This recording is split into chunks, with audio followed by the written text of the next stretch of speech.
Assalamualaikum warahmatullahi wabarakatuh. Waalaikumsalam. Kami dari kelompok 5 akan menjelaskan tentang penerapan grafik index mapping untuk sertifikat lama dalam upaya pencegahan masalah sertifikat ganda.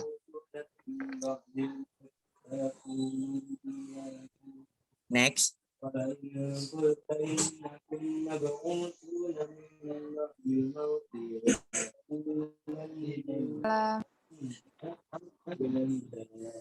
Sebelum kami menjelaskan tentang bab kami akan memperkenalkan diri dari kelompok 5. Yang pertama, Dina Ayu Sindiana.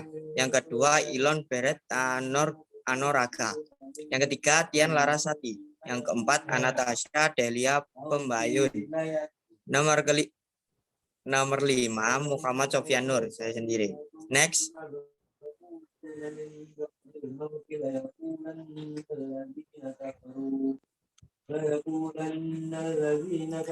Bab 1. Pendahuluan latar belakang. Penyelenggaraan pendaftaran tanah pada saat pemberlakuan peraturan pemerintah nomor 10 tahun 1961 masih dilaksanakan secara konvensional dan manual dengan media penyimpanan yang masih sangat sederhana serta rentan dengan kerusakan. Hal ini berbeda dengan perkembangan pendaftaran tanah saat ini yang telah berjalan mengikuti perkembangan teknologi. Salah satu dokumen yang sangat penting dalam pendaftaran tanah adalah peta pendaftaran. Peta pendaftaran merupakan peta tematik, adalah peta yang menginformasikan mengenai bentuk, batas, letak, nomor bidang dari setiap bidang tanah dan digunakan untuk keperluan pembukuan bidang. Next.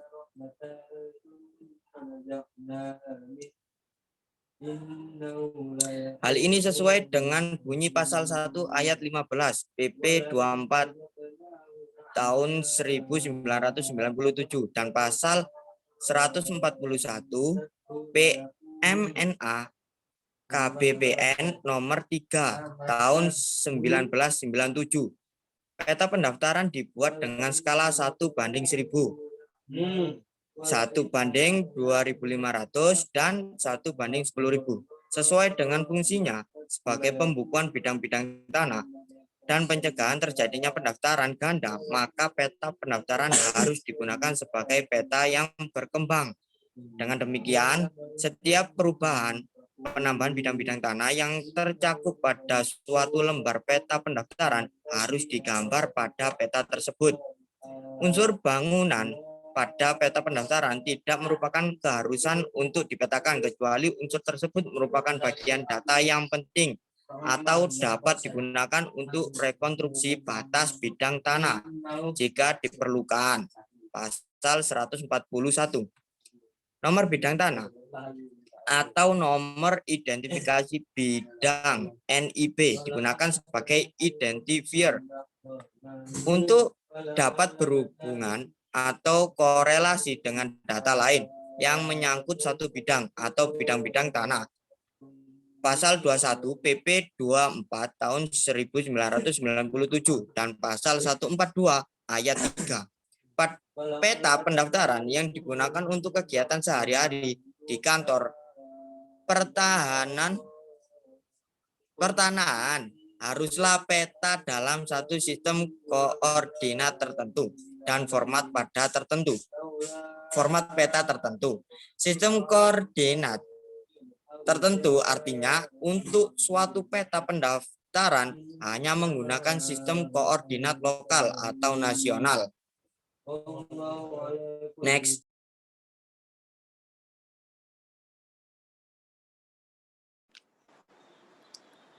Fokus kebijakan pemerintah saat ini adalah menertibkan sertifikat sebanyak-banyaknya bagi masyarakat melalui pelaksanaan pendaftaran tanah baik rutin maupun proyek yang dibiayai APBN menurut Maskur 2016. Namun, hampir melupakan keberadaan sertifikat-sertifikat lama yang belum dipetakan dalam sistem pendaftaran tanah, sehingga tidak sedikit perkara yang kemudian muncul karena adanya tumpang tindih sertifikat. Hal ini antara lain terjadi di Kantor Pertanahan Kabupaten Maros, di mana dalam pra penelitian ditemukan terdapat 12 kasus selama 5 tahun terakhir yang berkaitan dengan tumpang tindih sertifikat antara sertifikat lama dengan sertifikat baru, dan 8 diantaranya telah menjadi objek perkara dan 4 diantaranya menyebabkan dibatalkannya sertifikat baru yang diterbitkan oleh BPN karena prinsip dalam administrasi yang diterapkan pula oleh Hakim PT UN adalah sertifikat yang keliru secara administrasi adalah sertifikat yang terbit kedua.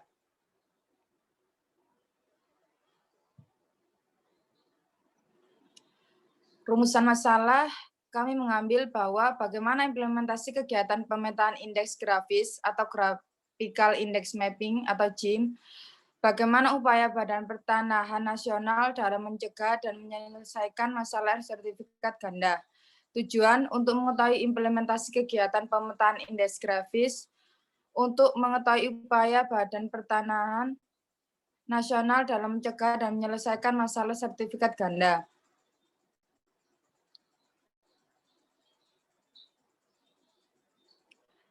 Bab 2, pembahasan. Pelaksanaan kegiatan pemetaan indeks grafis atau Graphical Index Mapping, GIM. Pelaksanaan pemetaan indeks grafis atau GIMM di kantor Badan Pertanahan Kabupaten Maros. Secara teknis kegiatan GIM ini merupakan kegiatan pemetaan kembali bidang tanah yang bersertifikat dengan pengambilan titik koordinat batas bidang tanah di lapangan menggunakan alat ukur yang telah dipersiapkan sebelumnya. Pemetaan indeks grafis adalah penyusunan informasi mengenai bidang-bidang tanah yang telah terdaftar untuk memberikan sebagai data pendukung bagi kegiatan administrasi pertanahan menurut Routon Simpon 1976. Dalam Kusmiarto dan Eko Budi Wahyono mengklasifikasikan batas bidang tanah menjadi 3 jenis, yaitu batas umum, general boundary, batas tetap, fixed boundary, dan batas terjamin, guaranteed boundary. Proses pengambilan koordinat batas bidang tanah tidak diambil secara keseluruhan. Cukup dengan mengambil 2 patok batas bidang tanah. Hal ini dinilai sudah cukup menentukan posisi bidang tanah tersebut menurut Mustafa Aditya dan Sudanta 2018.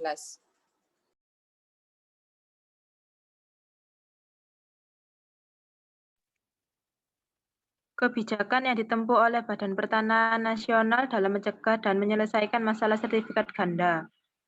A. Pemberdayaan sumber daya manusia. Sumber daya manusia merupakan salah satu faktor terpenting yang ada pada sebuah organisasi. Oleh karena itu, sumber daya manusia haruslah dikembangkan agar mampu mencapai tujuan organisasi. Tugas dan fungsi pokok Kementerian Agraria dan Tata Ruang atau Badan Pertanahan Nasional adalah melaksanakan seluruh program atau kebijakan pertanahan, baik di tingkat pusat, kantor wilayah, maupun kantor pertanahan dalam rangka penataan dan pengelolaan bidang pertanahan.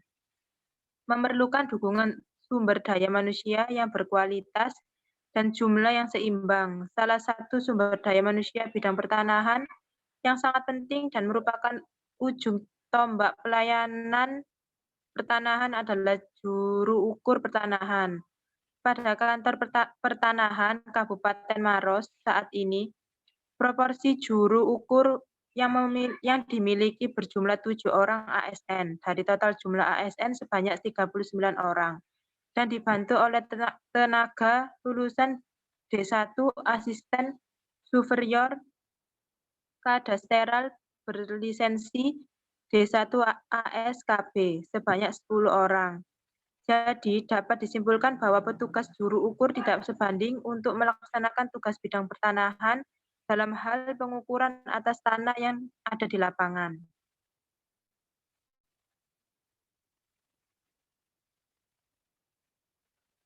B. Penyediaan sarana dan prasarana. Satu kegiatan yang dilaksanakan agar dapat berjalan lancar, maka dibutuhkan sarana maupun prasarana penunjang.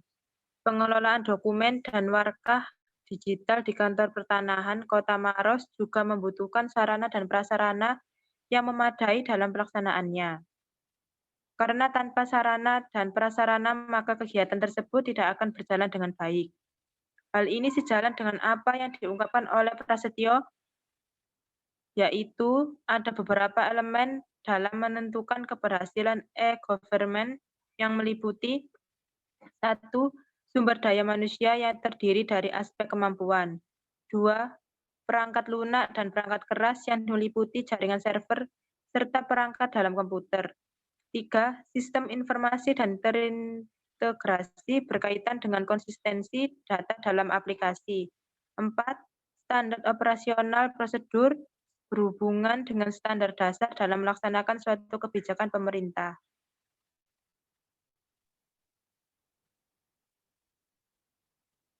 Pada kantor pertanahan Kabupaten Maros ditemukan beberapa kendala nyata yang dihadapi di lapangan berkaitan penerapan asas kontradiktoir delimitati adalah A. Surat pernyataan pemasangan tanda batas hanya sekedar formalitas melengkapi berkas permohonan pengukuran.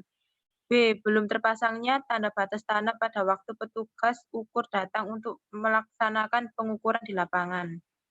C. Pemohon maupun pemilik tanah yang berbatasan tidak hadir pada waktu pelaksanaan pengukuran di lapangan.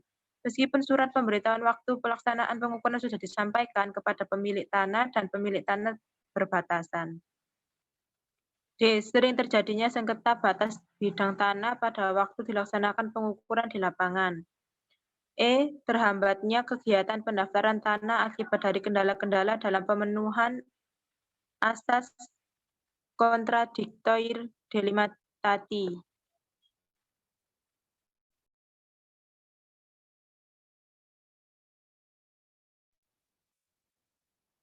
C. Pembenahan data melalui kegiatan percepatan pendaftaran tanah sistematis lengkap PTSL.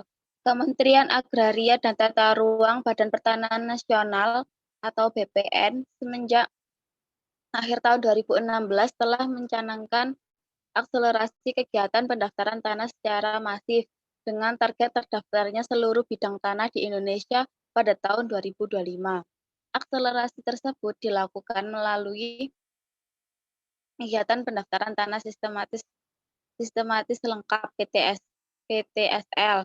Menurut Kusmiarto bahwa inti dari pendaftaran tanah sistematis lengkap ini adalah memetakan seluruh bidang tanah, baik yang belum bersertifikat maupun yang sudah bersertifikat, secara lebih sistematis dengan melibatkan partisipatif aktif masyarakat dan stakeholder. Pendaftaran tanah sistematis lengkap ini merupakan model atau konsep yang sangat baik. Namun, implementasi PTSL ini perlu terus dikawal dengan dievaluasi. Jika ada persoalan yang masih menjadi hambatan, dapat segera dicari cara penyelesaiannya agar tujuan terbangunnya data spasial bidang tanah yang lengkap dan berkualitas baik dapat terwujud dengan lebih cepat. Tahapan dalam penerbitan sertifikat tanah meliputi beberapa hal, yaitu pengumpulan data yuridis, pendaftaran, dan pemetaan tanah, kemudian penerbitan sertifikat.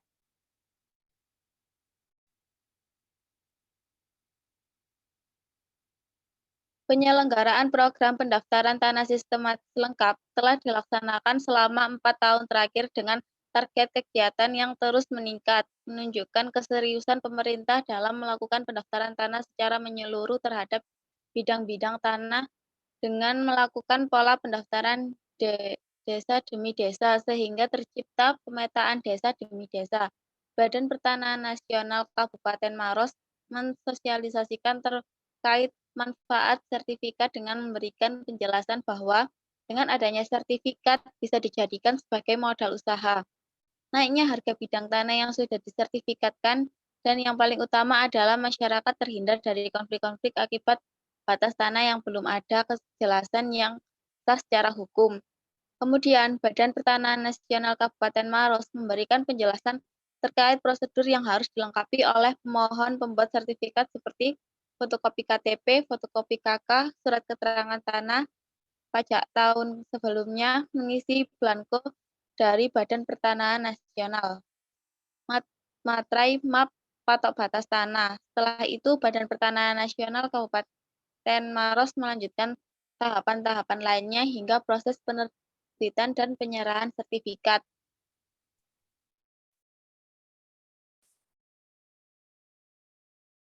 Bab 3 penutup. Kesimpulan. Pertama, mengoptimalkan kegiatan GIM secara langsung dapat mendukung sistem informasi pertanahan, yaitu KKP Web, yang artinya basis data spasial menjadi lengkap dan terjadi koneksi antara basis data spasial dengan basis data tekstual. Di samping itu, sumber daya manusia merupakan salah satu faktor terpenting yang harus dikembangkan agar mampu mencapai tujuan organisasi, selain modal, material, mesin, dan sumber daya lainnya. Ketersediaan SDM bidang pertanahan menjadi salah satu kunci keberhasilan dalam perbaikan sistem pengelolaan pertanahan nasional. Kedua, harapan kebijakan pertanahan melalui penerapan GIM atau Graphical Index Mapping dalam upaya mencegah dan menyelesaikan sertifikat ganda adalah pembenahan data pendaftaran tanah sistematis lengkap, sudah berjalan dipadukan dengan pemetaan partisipatif. Maka kualitas dan kuantitas tentang hasil pendaftaran tanah akan tercapai sehingga terwujudnya kebijakan suatu peta dan terdaftarnya seluruh bidang tanah akan tercapai. Demikian juga, perlindungan hukum bagi pemegang sertifikat juga akan terwujud kepastiannya agar pemilik tanah tidak akan lagi rentan terhadap gugatan dari pihak ketiga. Saran, dengan adanya wahana udara nirawak atau drone UAV, agar lebih dimaksimalkan pengadaannya di setiap kantor wilayah Badan Pertanahan Nasional dan kantor pertanahan kabupaten kota, di mana pemanfaatan teknologi ini dikiranya dapat mempercepat pengadaan peta dasar dengan biaya dan personil yang lebih sedikit dengan hasil yang baik.